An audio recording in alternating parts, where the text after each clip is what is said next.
Yo, hello everyone, and a very, very warm welcome to our final episode of this season of Equals. This is Nabil.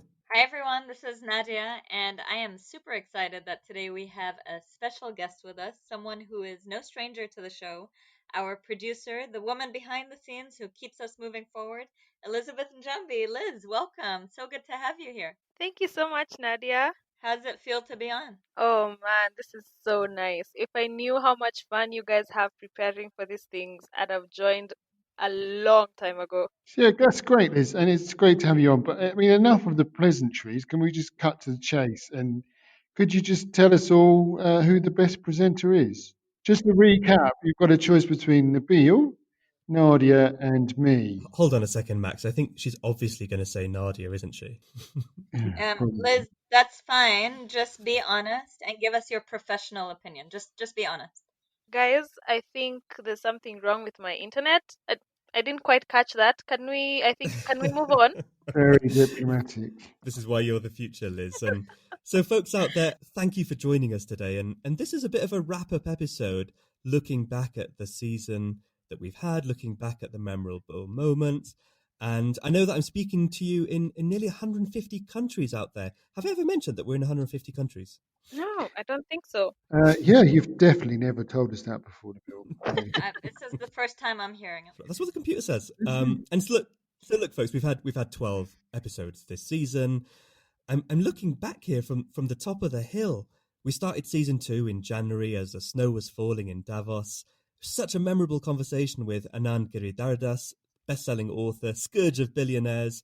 I look back at the conversation we had with so many people. Jayati Ghosh, rebel feminist economist. I don't know about you folks. I've learned so much. It's been quite the season. It has been an incredible season, and just we started this season before this global pandemic, this crisis hit, and just thinking about that first episode with Anand. I mean, we were talking about big picture ideas. Even with Jayati, it was big picture ideas about inequality, and then suddenly, bam, this pandemic hit, and we saw the real repercussions of the crisis of inequality and what it means in this context. Absolutely, and very much how inequality has been supercharged, right, over the last few months.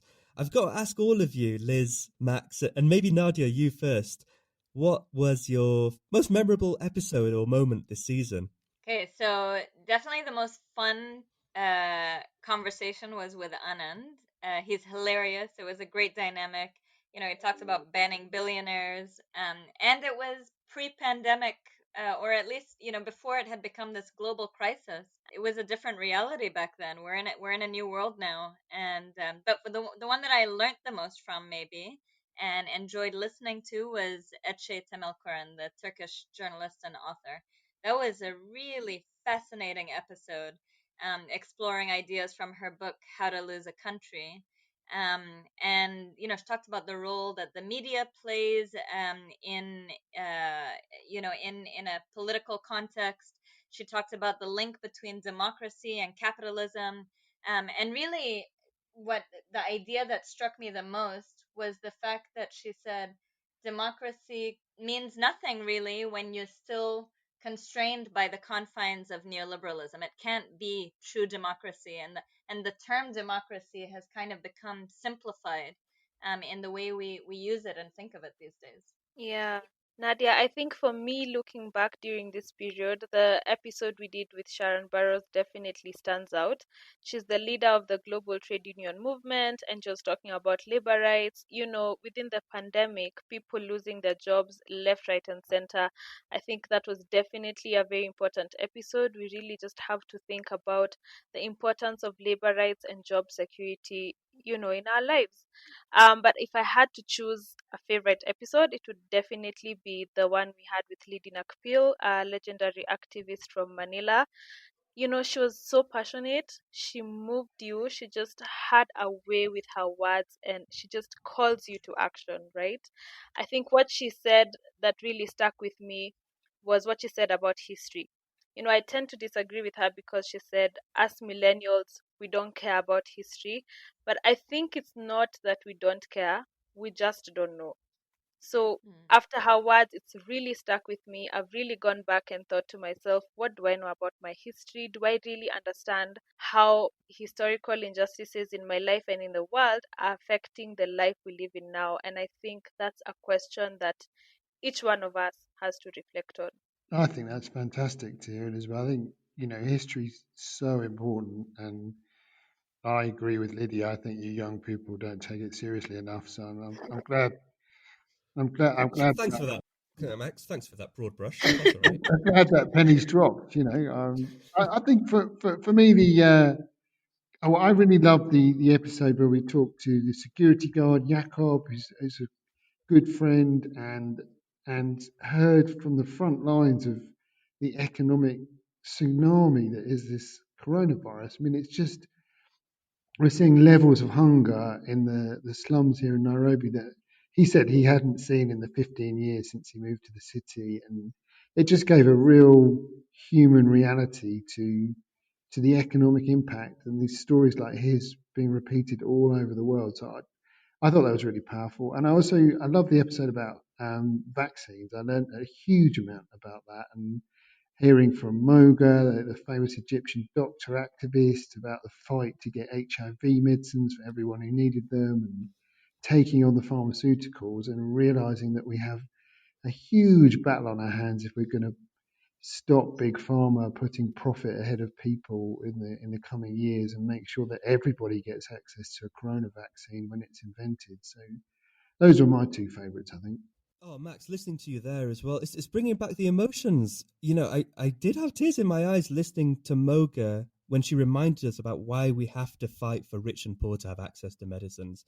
I felt similar speaking to my doctor friend in Nairobi. She works at one of the largest hospitals here. We learnt so much listening to a frontline health worker in a developing country like Kenya and listening to her about what the solutions are. I mean, straight up, my favorite episode was with Professor Derek Hamilton. He's really shaping economic debate in the United States.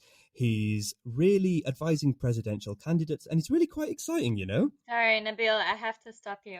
You liked that episode. I'm so shocked. I've never heard you say anything. You never talk about that episode. No, Oh, not like you've been going on about it a lot. oh, you guys, but really, he's got such an elevated level of analysis. He's a moral economist, and it makes you excited, right? About really understanding how the economy is designed to discriminate against women, about the role that structural racism and white supremacy plays at the heart of our economy. And I think, it's better than just a regurgitation of old Marxist arguments. There's something better going on in our time. No, I mean, just let me stop you there a second. When you say old Marxist arguments, I mean, what's actually wrong with an old argument if it's a good one? Max, I Were you think. listening to Liz when she talked about history? Hey, I think this could be a great episode for next season, But Well, just history tends to be old, generally. So I'm just thinking you might want to think about some of those old Marxist arguments, and yeah, let's maybe do 2 or 3 episodes on that. That might be a good idea. I definitely think we can do better than old Marxist arguments. But look, Aaron, I'm keen to ask you guys just in a quick nutshell as well about the future, right? And everyone's talking about the future. Arundhati Roy very, very profoundly described how we're living in a portal, right, between the old world and the new. I'm keen to take a vote. Are we heading into more darkness, or are we heading into something better? Maybe Liz? I think one thing the pandemic has forced us to do is sit down and think. We've slowed down everything we were doing and we've thought so much about everything in our lives. But then the other thing is, and that's been very obvious with every episode that we've done, is that inequality exists. It's right in our faces due to this pandemic. There's no denying it. So definitely the world has been awakened to the injustices all around us. But I'm not sure if it's been enough to give us the push that we need to actually push and fight for a better world. So I'm really not sure how I'm feeling about this. Yeah, I have to say you're probably asking us on the wrong day, Nabil, or maybe the wrong week or the wrong month, or maybe it's just 2020 generally is ah very negative mode right now, especially after the explosion in Beirut, Lebanon, a couple of days ago. just feeling this sense of hopelessness and helplessness. And we've been talking about what are the opportunities to come out of this better, and what does not just recovery look like, but building back better. And even in general, global spaces, I'm beginning to hear some of the same old stuff that was happening before. And I'm just not feeling as optimistic uh, today as I want to be. I do hear you, Nadia, and just looking at Beirut, it's hard not to feel that. I mean, just to share one kind of personal anecdote, I was speaking to my stepdad, right, just a couple of days ago, and he's a bus driver. He's been on furlough, and he's gone back to work, right, a couple of days ago. And it was interesting because I asked him, I said, how are you feeling about going back? The virus is still out there, it's still a scary time. And this is someone who's, he's survived COVID. He's been through a lot. And he replied to me and he said, well, Nabil, he said, well, thank God I'm here. Thank God I've got a job. And that really made me think, right? And if my stepdad can find a little bit of resilience and hope, then maybe I can too, right? I think that's bang on. Nabil. That also came out in the Etche interview and the Lidy interview. It's almost a bit wishy-washy to talk about hope. Like the only way you should be motivated is if you're hopeful. When she actually talked instead about determination, and Lidy talked about the duty she feels, kind of to get up and fight for a better world when she thinks of all the sacrifices that so many people have made.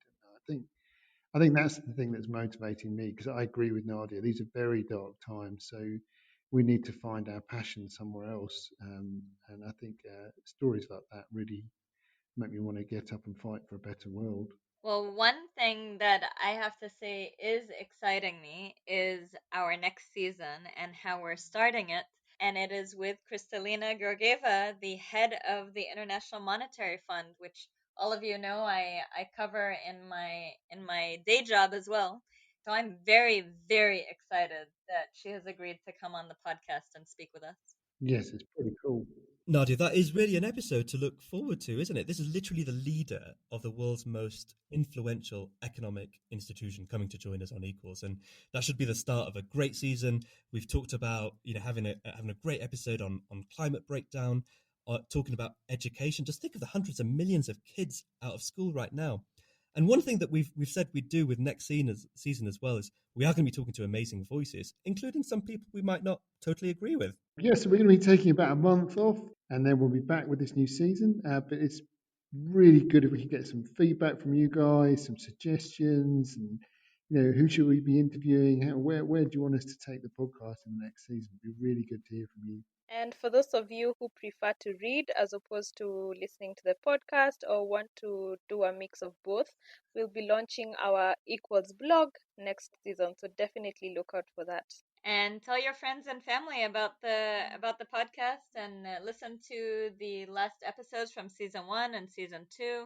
And just before we jump off, I want to say a big thank you to Liz. You guys hear from me, Nabil, and Max all the time, but Liz, this was a really special one for us to give you credit, really, for all of the behind the scenes work that you do to make this podcast keep going, and great, really. Yeah. Thank you so much, Nadia. Is it too late to choose my favorite presenter? No, it's not. It's not. Yes, never too late. But it's a big decision, Anyway, thanks, guys. And a huge thank you to you out there for joining us and for being with us on this journey. Till next season. Bye, everyone. Thanks, Bye. everybody.